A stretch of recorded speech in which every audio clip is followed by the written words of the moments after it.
नमस्कार दोस्तों, आप सभी का स्टडी फॉर यूपीएससी पीसीएस में स्वागत है। आज हम लोग बीपीएससी में ओटीआर कैसे अपडेट होगा उसी चीज़ को हम लोग डिटेल में समझें। देखेंगे कि नया प्रोसेस जो आया है 4 तारीख के बाद उसमें ओटीआर में कैसे अपडेट हो रहा है। लेकिन अगर बीपीएससी को ये वीडियो प्राप्त हो तो मैं आपको बता दूँ, कई सारे ऐसे बच्चे हैं जिनका ओटीआर अपडेट अभी भी नहीं हो पा रहा है। उनका परमानेंट एड्रेस में दिक्कत हो गया है, उनका जो नाम है उसमें दिक्कत है, आपने जो चेंज करने का ऑप्शन नहीं दिया है। तो कृपया अगर इन चीज़ों को भी चेंज करने का ऑप्शन बीपीएससी दे देता तो सही रहता स्टूडेंट्स के लिए ही। और कृपया मुझे मैसेज ना करें, कस्टमर केयर जैसा हो गया है। जब से फॉर्म आया तब से मैं नहीं इतना आपको मैसेज का रिप्लाई कर पाऊँगा। 500 से 1000 मैसेज रोज़ आते हैं कि फॉर्म में ये गलत हो गया है तो क्या करें। मुझे नहीं पता है, मुझे जितना पता होता है मैं आपको वीडियो में बता देता हूँ स्टेप वाइज में। अब आपका सर्टिफिकेट कौन सा वैलिड है वो मैं बिना देखे दूर से कैसे बता सकता हूँ। थोड़ा सा आई होप आप समझ रहे होंगे कि मैं क्या कह रहा हूँ। फिर भी जहाँ तक कोशिश होता है मैं मैसेज का रिप्लाई करता हूँ। जिनका नहीं करता हूँ, मैसेज का रिप्लाई नहीं कर पा रहा हूँ, उनके लिए मैं सॉरी बोल रहा हूँ यहीं पर। ओके, अगर आपने गलत फॉर्म भर दिया है तो बीपीएससी को मेल कीजिए, बीपीएससी को कॉल कीजिए। जो कॉल आपका वो कभी रिसीव नहीं करेंगे, उठाएंगे भी नहीं, और बीपीएससी को ही मेल कीजिए। आपका एड्रेस गलत हो गया है तो बीपीएससी इसके लिए उसको फ़ोन कीजिए, आप जिम्मेदार हैं इसके लिए। आपका नाम गलत है तो आप जिम्मेदार हैं इसके लिए। बीपीएससी को फ़ोन कीजिए, मेल कीजिए, मैसेज कीजिए। मैं जहाँ तक कोशिश होता है करता हूँ, रिप्लाई नहीं कर पाता हूँ तो उसके लिए मैंने पहले ही बोल दिया। आज हम लोग देखेंगे कि इसमें ओटीआर अपडेट किस प्रकार से हो रहा है, कहाँ पर ऑप्शन आता है, हो भी रहा है कि नहीं हो रहा है। कई सारे बच्चों के डैशबोर्ड पर ओटीआर अपडेट का ऑप्शन नहीं आया है, ये ध्यान रखिएगा। कई सारे बच्चों का रात को ओटीआर अपडेट का ऑप्शन दिखा रहा था, दिन में नहीं दिखा रहा था। इस प्रकार का भी हुआ है, तो ये भी एक दिक्कत आ रही है। कई सारे बच्चों का पेमेंट हो गया है, लेकिन पेमेंट होने के बाद अपडेट नहीं आ पा रहा है। 5-5, 6-6 दिन पहले उन्होंने पेमेंट किया, अभी भी अपडेट नहीं आ रहा है। तो कृपया बीपीएससी को मेल कीजिए। बीपीएससी फॉर्म भरने का डेट आगे बढ़ाएगा ही बढ़ाएगा, वो हो ही नहीं सकता कि नहीं बढ़ाए।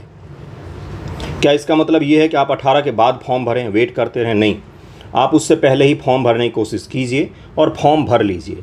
ओटीआर में बेसिक अपडेट हो रहा है, जितना अपडेट आपको करना चाहिए था। अगर आपने पहले गलती नहीं किया होगा तो न्यू ओटीआर नहीं हो रहा है। उसी ईमेल एड्रेस से, उसी फ़ोन नंबर से, उसी डिटेल से न्यू ओटीआर नहीं हो पा रहा है। आपको ओटीआर नया नहीं हो पा रहा है।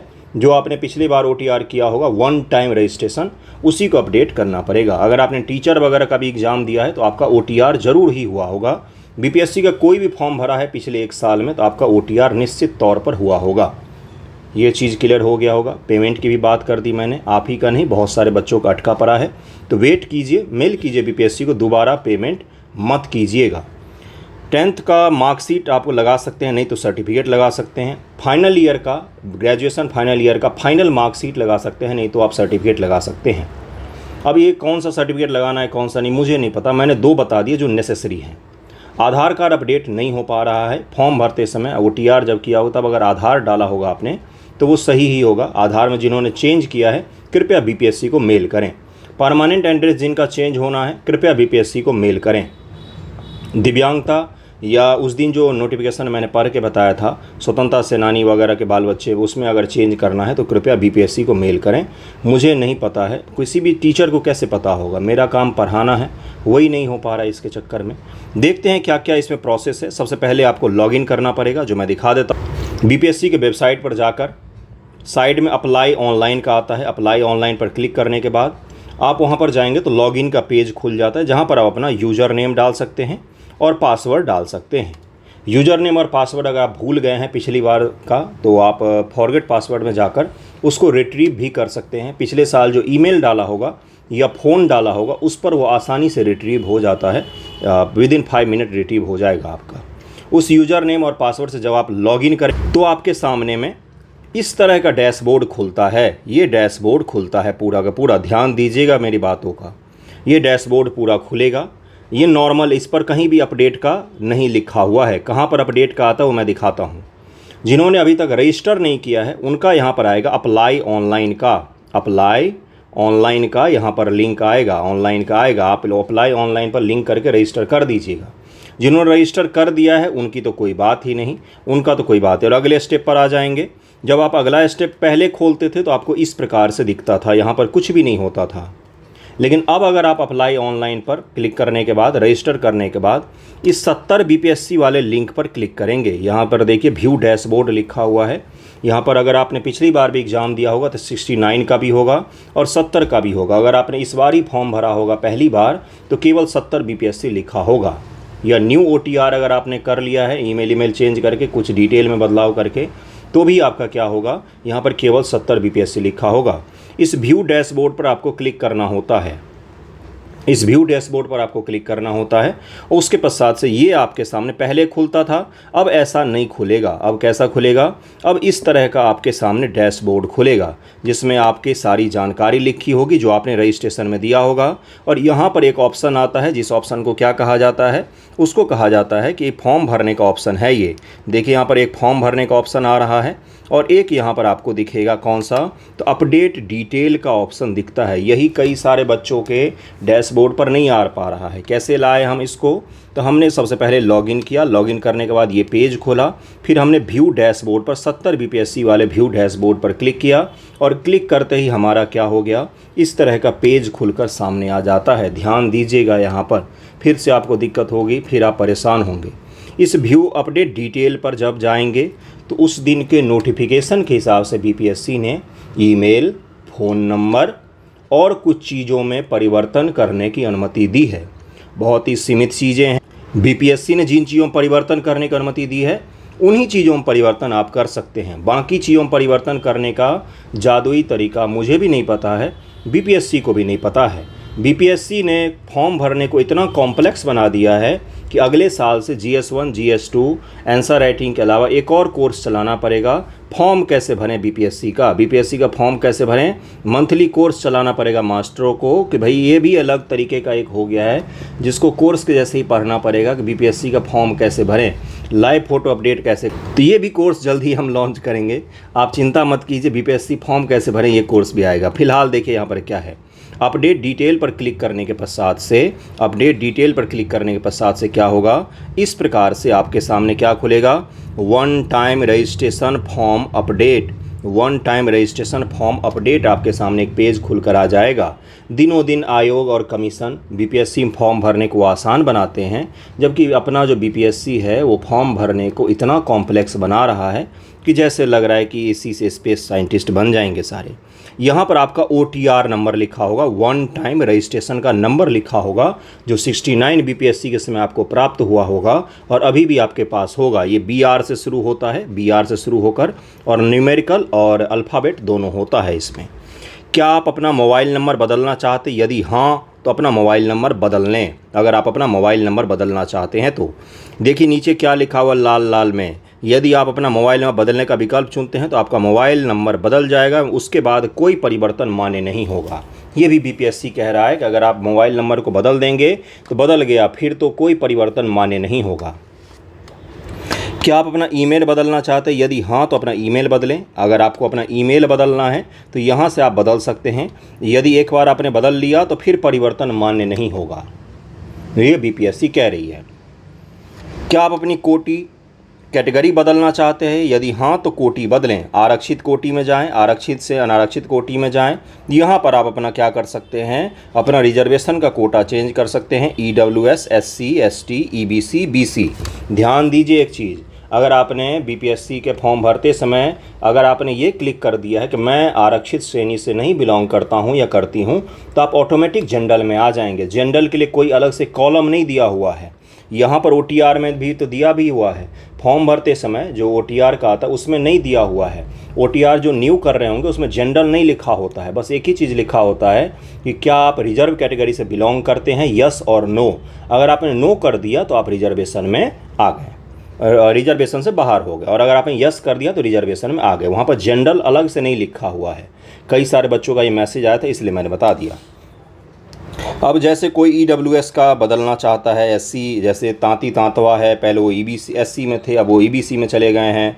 तो अगर आप बदलना चाहते हैं तो यहाँ से बदल सकते हैं, और फिर आप अपना इंटर सर्टिफिकेट डिटेल, यहाँ से आप अपना नया सर्टिफिकेट डिटेल वगैरह भी डाल सकते हैं। अपडेट सर्टिफिकेट पीडीएफ, यहाँ पर आप क्या कर सकते हैं, अपलोड सर्टिफिकेट पीडीएफ, आप नया पीडीएफ जो आपने बनवाया है, नया जो जाति संबंधी चीज़ें बनाई है, अगर आप ईडब्ल्यूएस चुनेंगे तो आपको क्या देना पड़ेगा, आय प्रमाण पत्र देना पड़ेगा। एससी एसटी चुनेंगे तो जाति प्रमाण पत्र आपको देना पड़ता है, और ईबीसी बीसी चुनते हैं तो आपको एनसीएलसी देना पड़ता है, नॉन क्रीमी लेयर सर्टिफिकेट आपको जमा करना पड़ता है। ये चीज़ क्लियर हो गया होगा।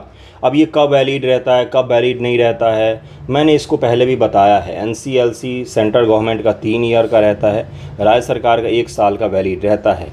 कई सारे जगहों पर लिखा हुआ है कि जाति प्रमाण पत्र लाइफ लॉन्ग रहता है, कई सारे जगहों पर 3 ईयर लिखा हुआ है।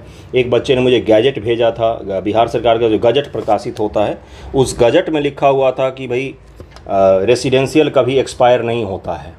तो ये तो मैंने भी बोला था लाइफ लॉन्ग रहता है, लेकिन एक बच्चे ने मुझे बोला कि CORO का एक्सपायर हो जाता है। तो तरह तरह की इन्फॉर्मेशन से मैं आपको छान कर कुछ बताता हूँ। तो मैं आपको यही बोलता हूँ, अगर SDM का बना हुआ अगर आपका रेसिडेंशियल है तो लाइफ लॉन्ग वैलिड रहता है। उससे नीचे का मेरे हिसाब से, जहाँ तक मेरी नॉलेज है, उसके नीचे का जो CORO का होता है वो 1 ईयर में एक्सपायर हो जाता है। मैंने अपने हिसाब से बनाया है, कृपया वकील साहब से या CO साहब से जाकर कन्फर्म करवाएँ।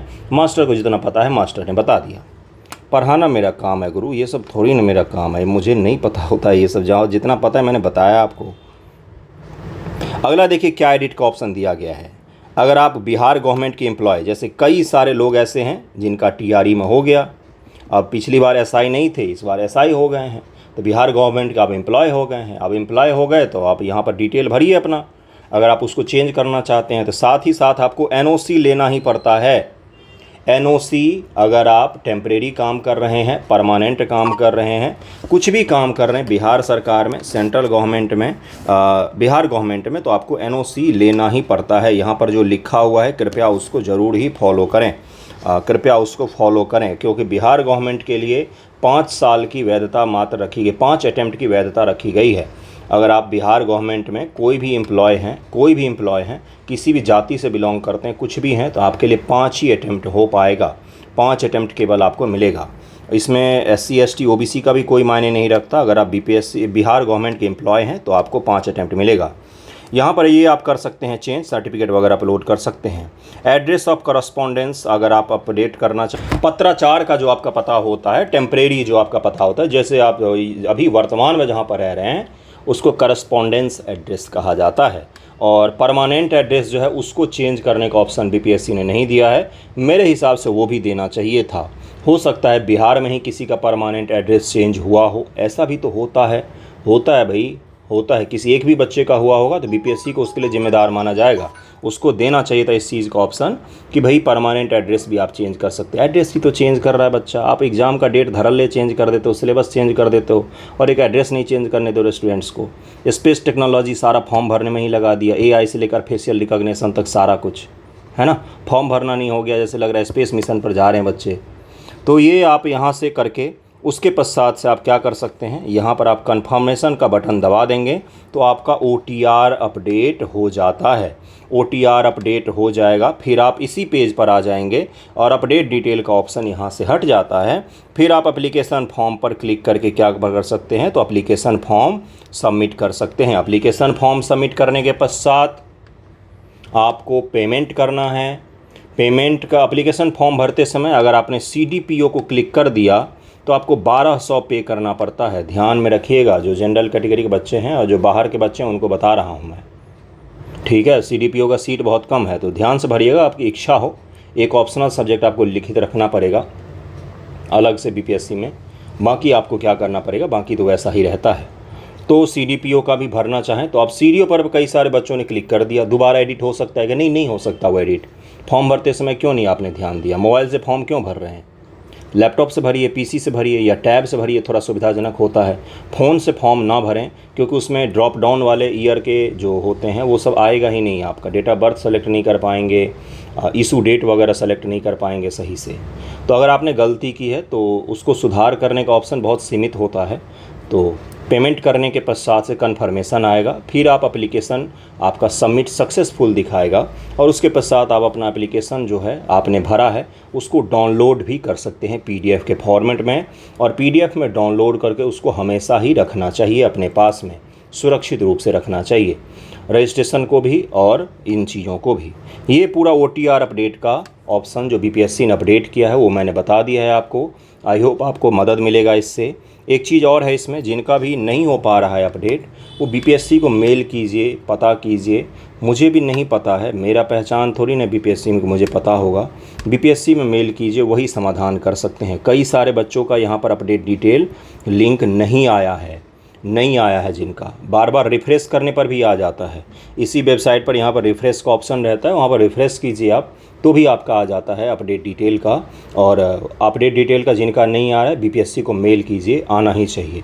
न्यू OTR भी नहीं हो पा रहा है।